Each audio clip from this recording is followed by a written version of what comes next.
Good morning, friends. Miss Amy here with the Go Community Library for Storytime on the Go. I am so excited to be here with you today, and I've got a very interesting topic to share with you. This is something that's really a very serious, life-saving thing, and I'm so excited to share it with you. I've got my friend Miss Lori here with me today. Hi. Hello. And she works for her job during the day is to work at the Waukesha County Jail. And one of the other things that she's trained to do is to teach CPR. Now, CPR is something that we can do for people if their heart stops working. Now, Miss Lori, is your heart important? Our heart is very important. And what happens if it stops working? Well, then we go to sleep for like ever. Yeah, so if your heart stops working, that would be terrible. And people could fall down and get hurt, but if an emergency happens, you could be able to help them. And so it's so important for us as kids and even as grown-ups to know if an emergency happens, what do we do? So we're gonna go through a couple different situations here to tell you a couple different things that could happen. So right now I'm here at the Go Community Library. And if I was here at the library and I was with my grown-up and we were looking at some books and my grown-up suddenly started to feel kind of sick. Maybe they fell down. Maybe they looked like they were asleep and I couldn't really wake them up and I wasn't really sure what to do. What would I do if I was here at the library and something like that happened? You need to call for help. Your friend fell down. They don't look like they're feeling well. And then we don't know what to do. So we're going to try and call for help. And here at the library, there are so many people that could help us. Or if we were at the grocery store, Yes. or if we were anywhere that there was other people. The first thing we should do if we see a problem is call for help. And Right, well, we want to make sure, like, did they just pass out? Are they okay? So we're going to want to tap them on the shoulders and say, hey, are you okay? Are you okay? And then if they don't wake up and they don't respond, that's a good time to call for help.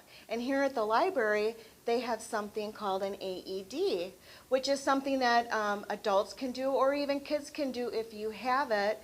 Many places have it, campgrounds, libraries, airports, all of those kind of things. And it's another tool to help when somebody goes down and their heart stops working. yeah.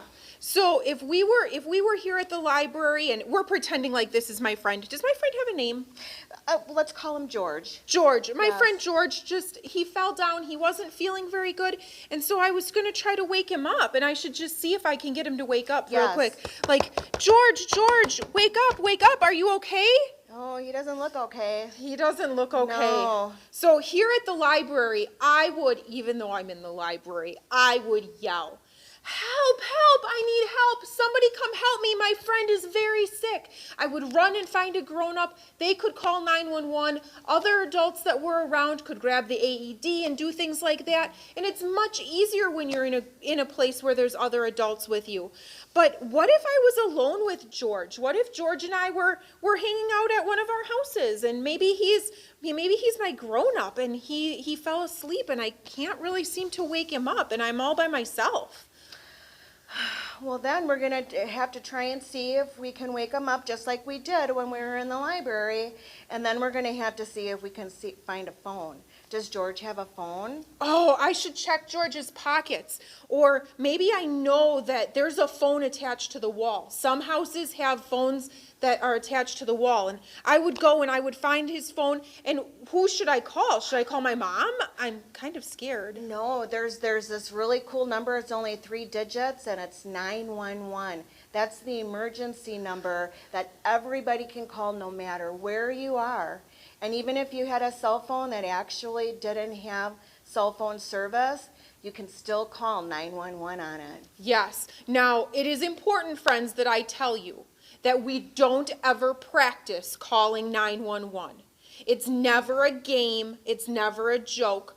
When we call 911, there are people that are going to answer the phone and they are ready to help us in an emergency. And there are other people that could be having an emergency, and so we don't want to bother them. So it's not something that's ever a game or practice. Nope, it's serious business. It is. But your grown-up can show you their phone and show you how that you could call 911 from their phone. So if I was alone with my grown-up George and I found his phone and I dialed 911 and I called them and I said, They're gonna, what are they gonna say when I call? Because I'm nervous. First, they're going to say, 911, what's your emergency?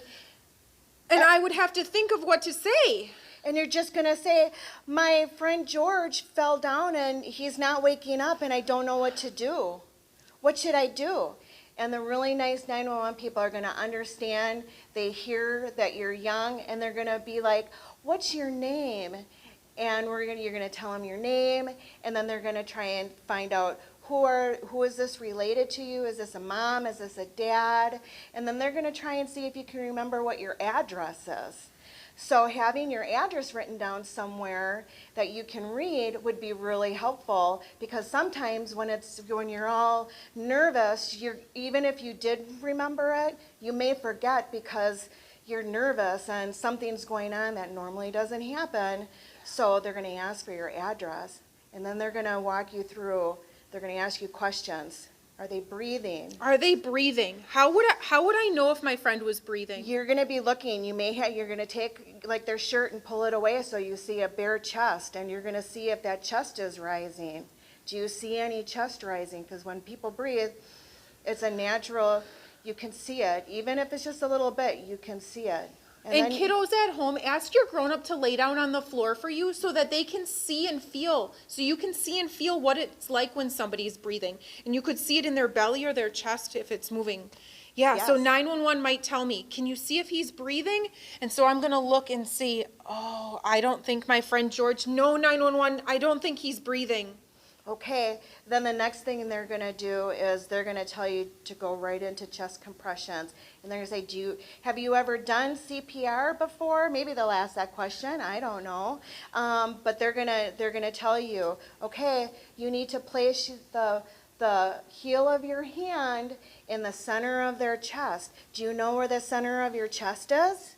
This hard bone right here in the middle, yeah. It's right in the middle. You're going to put that heel right on that chest. You're going to want to kneel up. Yep, you're going to want to keep your elbows tight. Put your hand on the other hand, and then you're going to want to do a compression. Now, when we teach regular class, it's 2 inches.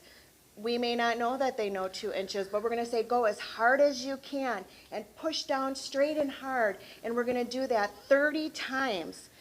Just keep going 30 times, and I'm going to count with you. So let's start. And now what we're doing is we're trying to get their heart moving again. So your heart is right underneath that part of your chest. And by pushing on it, we're going to try and squish that person's heart to get it moving again. Now this again is a very serious thing. We don't want to practice this on our friends. No, we don't. not want to do this in real life. A good way to practice this at home would be if you have a pillow that you could practice squishing on a pillow. But don't do it to a real person unless they actually need CPR, because you could really hurt the inside of their body. So I've tried to wake my friend up. I can't. I'm going to put the heel of my hand on their chest. I'm going to put my other hand on top. I'm going to get up tall on my knees. And straight down, and you're going to do a compression. Go all the way down. Really really hard. Yep, but you got to go real fast. So we're going to 1, 2, 3, 4, 5, 6, 7, 8, 9, 10, 11, 12, 13, 14, 15, 16, 17, 18, 19, 20, 21, 22, 23, 24, 25, 26, 27, 28, 29, 30. Good job. Stop. Do you think you can do mouth to mouth? I think I could, and this Okay. is something the 911 people would talk to you about. The operators on the phone would guide you further. But if they ask you to do mouth to mouth, what would I need to do? Well, first, if you wanted to do mouth to mouth, then they're going to walk you through it. And if you didn't want to do mouth to mouth, if you were uncomfortable with it, they would say that's okay, because compressions are the most important. Breaths, if you can't do it, it's okay. We just continue on with compressions. And that changed, because grown-ups that are listening might remember from a long time ago when they used to tell you to do a lot more compressions and breaths. Yes. And it was years ago now that changed. Yes, and the reason being is some people had chosen not to do anything at all, and it's best to at least do something versus nothing. So if you can't, for whatever reason, maybe you're asthmatic and you're out of breath or whatever, it's okay. So don't feel like you can't do anything to help this person, because you can. But if you were going to do a breath, you would pinch their nose, you would do a head tilt, and then you would need to put your mouth completely around their mouth. You got to suction it really good, and you got to give a good breath. Not too hard, but a good breath enough to where you kind of fill up your lungs. And it's a nice smooth breath. To try to get And extra you're gonna air. try, yep, and you're gonna try and get that air so you see their chest rise. And that may be something you do or don't do. Again, you would have 911 on the phone with you, helping talk you through all of this. And while you had 911 on the phone, the police and the fire department and the ambulances, they would all be on their way to be coming to help you. That's so right. you would just need to get through a couple minutes until the professionals were there that were Yes. able to help. And I want to show you, friends at home, I've got my son Josh with me here today, and he is 9. And I want to show you that a 9-year-old is strong enough to be able to do this if they know what they're doing. So Josh, come on in. Welcome. Hi, Josh. Hello.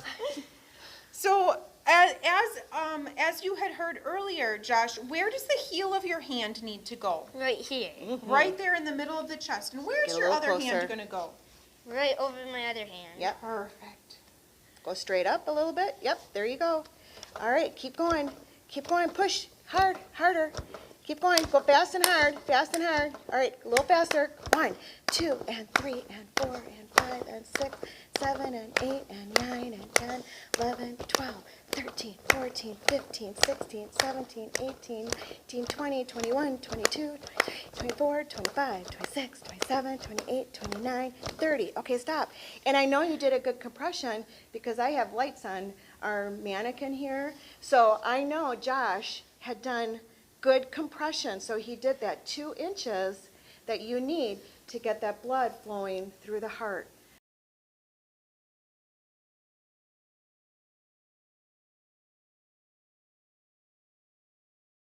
So Wonderful. Good job. Thank you very much, Josh. You may step off. So friends, this is something that could be kind of scary if it happens. And it's kind of yucky to think about. What if I was with my grown-up and my grown-up was really sick and I didn't really know what to do to help them?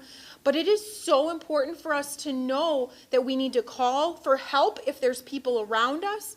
If there's nobody around us and we're by ourselves, we need to use our phone and call 911 to get help and listen to what that operator tells us to do. And if they ask for CPR, that is exactly what this is. And they'll talk you through it. They'll help you remember what to do. But now you've seen what it looks like. Well, Miss Lori, thank you so much for your time. Thank I'm you. so glad. And grown-ups, if you are not CPR certified, I would recommend finding a class locally. There are classes, most classes now do CPR and AED training. Yes.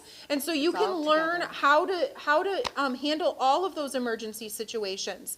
I've got a really interesting book to read to you about when and if we need to call 911. And I want to show you a couple examples of a few different types of phones. So let me go get my things. I'll be right back. Hey friends, so we just learned how important it is to call 911 if we are witnessing an emergency and we are by ourselves. Just remember, if there's a grown-up around, those grown-ups will know what to do. So always check to see if there's a grown-up first. But if not, and it really is a true emergency and you need to call 911, it's so important for you to know how to do that. I just want to take a quick second here and show you on my phone how it looks to find the phone numbers. My phone, when you first turn it on, you see a picture of my kids. But the button on my phone is a green looking phone, and it'll bring up the screen where you could dial 911. Remember, it's not a game. It's never okay to practice. I am not going to push the buttons for 911 right now because there is no emergency. But 911 is how I would call. If somebody has a phone that flips open, maybe you need to open the phone and push the buttons that say 911 on the buttons. Maybe there's a phone that's attached to the wall. You pick up the phone and you dial the buttons on the button pad, 911.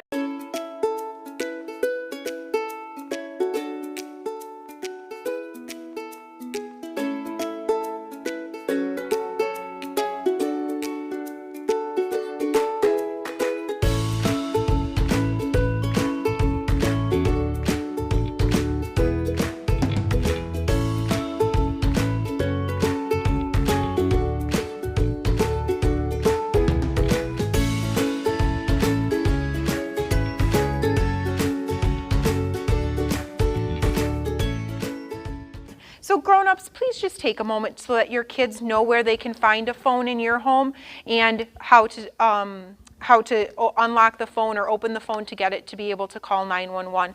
As we did here earlier, cell phones that don't have service plans attached to them anymore, as long as the phone is charged, it can still dial 911. I would highly recommend that you set a place in your home that you keep an old cell phone plugged in so that you can dial 911 when needed. That child will always know where the phone is. You can also keep a note card in there with your home address on it, so that when the child does need to go to the phone and call 911, the address is listed right there. Check out Pinterest. There's some pretty cool ideas on how you can make little hangers to hang it up on the wall. So if you need to call 911, I've got a book, What If You Need to Call 911? So this is the story I'm going to read for you today. And this book is by Anera Gard. What if you need to call 911?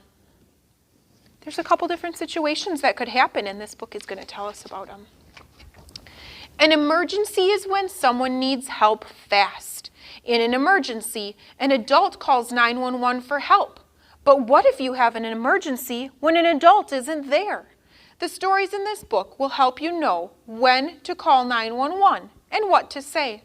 Follow the safety tips to get help from rescue workers quickly. First situation is, what if someone is really sick? Jacob's grandfather is very sick and he won't wake up. No one else is home, so Jacob calls 911. A dispatcher answers. The dispatcher says, "What is your emergency?" Jacob is scared, so he talks really, really fast. The dispatcher asks him to slow down. "What is your address? What is your name?" Jacob takes a deep breath and answers all of her questions. What if somebody gets hurt? Carla and Mike are home alone. Mike tries climbing a tree in the yard. He falls and hurts his leg, and he cannot move. Now this just isn't a little bump or a scrape. He is seriously hurt. Carla runs inside and calls 911. The dispatcher tells her, "Put down the phone and go unlock the gate or the door, and rescue workers will be able to get to Mike." That's something else that the dispatcher might ask you to do, is go unlock your front door so that they can come in to help. What if you don't know where you are? Jackson calls 911 when he sees a car accident. "Where are you? Can you read the street signs?" Jackson reads the signs out loud, and the workers arrive quickly. What if you can't think of the right words? After school, Tony jumps off the swing and hits his head. Ella uses her phone to call 911. Now, if he just bumped his head a little bit, we're not going to call. This is a serious emergency. The dispatcher is going to say, "Where is he?" Ella is scared, and so she points and he says, "He's right there." The dispatcher is going to say, "Well, can you tell me where that is?" And she remembers, "I'm on the playground at Brewster Public School." Then the dispatcher can send help right away. What if you see a crime? Justin sees someone trying to break into a car. He calls 911 and tells the dispatcher. The dispatcher says not to go near the car. If you see someone doing something they shouldn't, don't get close. What if you see a fire? Lila calls 911 when she sees a fire, and she answers all of the dispatcher's questions. He tells her to stay on the phone, and soon she hears sirens. The fire engines are on their way. It's so important to listen to the dispatcher because they will tell you if you need to step away from the phone to do something, like unlock the door, or if the dispatcher asks you to stay with them on the phone so that they know that you're staying safe and that the help is on the way. What should I do if I call 911 by mistake? Anna thinks that her phone is turned off, and so she tried to practice dialing 911, and the dispatcher answered. She won't send fire trucks or police cars, and she tells Anna that it's okay, but she needs to make sure she has a grown-up around. It is not okay to practice calling 911 because they are very busy and it's only for true emergencies. So things to remember, that dialing 911 in an emergency can be scary, but if you follow these tips, a dispatcher will send help quickly. Stay calm. Speak slowly so the dispatcher can understand you. Listen up. Follow the dispatcher's instructions so rescue workers can find you. Look around. When you're outdoors, look around for street signs. The street names will help rescuers find you. And be clear. When answering a dispatcher, give specific details. Be safe. If you see a crime or are in an emergency, go where you will be safe and then call 911. Remember, don't hang up. Stay on the phone until the dispatcher tells you to hang up. And talk to your adult about practicing to call 911. Practice on a phone that is not turned on only when you have a grown-up. If you call by accident, tell the dispatcher it was a mistake. Don't just hang up even if it was an accident. So there are a lot of situations that we might need to call 911. And this story time is a very serious thing to think about and talk about with your family and with your grandparents and your parents. And if you're ever at a daycare or babysitter, just remember when there's grown-ups around, the grown-ups are in charge. They'll know what to do. You just need to make sure to stay out of the way. But if you are alone when there is an emergency, I am happy to help you be prepared for it. Thank you so much for being with us today, and thank you to my friend Miss Lori for being here to tell us about CPR, one of the things that we might have to do if we have to call 911. I wonder where I might be next week for Storytime on the Go. Every Friday morning at 10:30, Storytime on the Go for the Mukwonago Community Library. Bye.